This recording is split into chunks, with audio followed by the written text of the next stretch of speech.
complément à mon article Crankbait à tout faire, paru dans le mois de mai, qui traite évidemment des leurres, des poissons nageurs à longue bavette. Mais je vous avais dit que si vous pouviez voir mon coffre à pêche, eh bien, vous seriez surpris de voir justement à quel point j'en avais de ces poissons nageurs-là.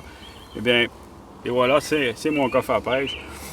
Eh bien, ce que je voudrais vous parler en complément à mon article, c'est l'importance de quelques couleurs. En fait, on peut se débrouiller, je dirais, moi, avec 3 couleurs principalement pour à peu près toutes les situations de pêche.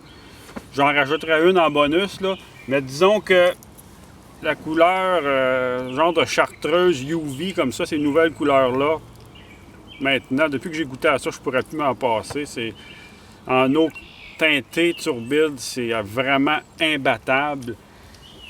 Quand je pêche un petit peu plus dans des eaux de couleur naturelle, disons des lacs un peu plus au nord, eh bien les 2 couleurs que je préfère, c'est vraiment le dos bleu, flanc argent avec la petite bédaine orange. Ça, habituellement, c'est assez moineur. Puis l'autre couleur qui m'a apporté aussi beaucoup de succès dans les lacs, un peu plus dans le nord, c'est le or, dos noir, puis avec un petit peu d'orange sur la bédaine. Ça, c'est souvent très, très efficace. Mes voyages au lac Mistassini, par exemple, ça a été vraiment excellent. La couleur que je donnerais en bonus, c'est perche chaude. Et souvent, là, la couleur avec la bédaine orange encore, là, les petits flancs, imitation de perche chaude, c'est assez difficile à battre en certaines occasions.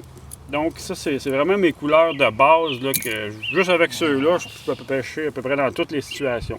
L'autre chose que je voulais vous parler, c'est que souvent, les poissons nageurs comme ça, on va les utiliser en suspension. Ça a l'air étonnant pour du doré, là, mais à plusieurs occasions, les poissons vont se nourrir carrément entre 2 eaux. Il s'agit de les trouver, mais quand on les voit puis on peut les retracer comme ça sur le sonore, il faut après ça aller les chercher. Et puis, pour réussir, les cannes, les moulinets plutôt avec compteur de ligne, c'est vraiment pas mal utile dans ces cas-là. Parce qu'une fois qu'on les a trouvés, on peut retourner toujours exactement à la même distance.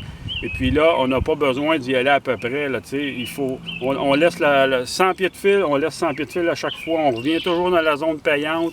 Et puis bingo, c'est vraiment un outil très intéressant. Puis pas juste pour la pêche en suspension, en fait. C'est important de toujours connaître la bonne distance pour pêcher à la traîne. Puis l'autre élément qui peut aussi être efficace là, dans des cas comme ça où on veut savoir quelle longueur de fil on veut mettre, mais c'est le fil. Bien, en fait, il y en existe différentes compagnies qui en font, là, mais celui-là, c'est Suffix qui le fait.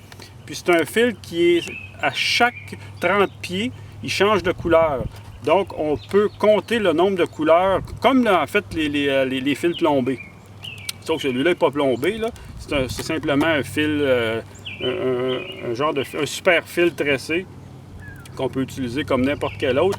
Mais puisqu'il est vraiment séparé par tranche de couleurs, comme ça, on peut compter le nombre de couleurs qu'on laisse aller.